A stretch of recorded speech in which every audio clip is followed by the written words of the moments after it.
Imported हुकूमत ओछे हथकंडों पर उतर आई है। वाकया सऊदी अरब में पेश आया और FIR पाकिस्तान में कट रही है। ये अजीब मजाक है। नून लीग लॉन्ग मार्च को नाकाम बनाने की साजिश कर रही है। गिरफ्तार करने आएंगे तो खुशी से गिरफ्तारी दे दूंगा। घर पर बैठा हूँ, कहीं नहीं भाग रहा।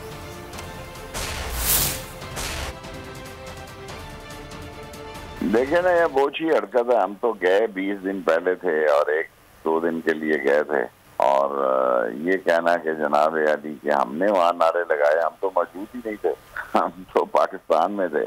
और ये अब इंतकाम पे उतर आए हैं, अपने अंजाम को पहुंचेंगे।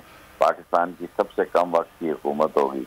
हम हो पाकिस्तान में और वो केस हो सऊदी अरब में और पर्चा कटे।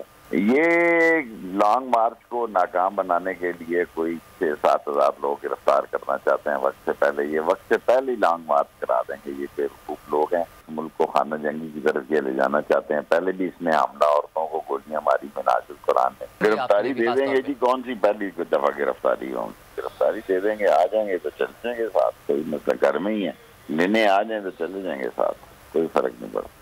तैयार हैं। अगर कहेंगे पहले तो सोया हुआ था, आप कपड़े छपड़े बांध रखते हैं। मेरे घर तो रेड आए तो मैं गिरफ्तारी दे दूं। और ये छापे मार रहे हैं सुबह के, देखते कितने लोग पकड़े जाते हैं आज में। तो ये सारी बातें जो हैं इनकी नाअहली की सबूत हैं। अब देखते हैं क्या दफे लगे हैं तो फिर किसी चीज से मशवरा करते हैं कि क्या करना। ये तो अब चल पड़ी है अगर बात, तो फिर दूर तक जाएगी। इसका नतीजा जो निकलेगा, मुझे तो पता है, इनको नहीं पता कि इसका नतीजा क्या निकलेगा। इंशाअल्लाह ताला 3 बजे प्रेस कॉन्फ्रेंस करेंगे जी। सब्सक्राइब करें और बेल दबाएं ताकि कोई खबर रह न जाए।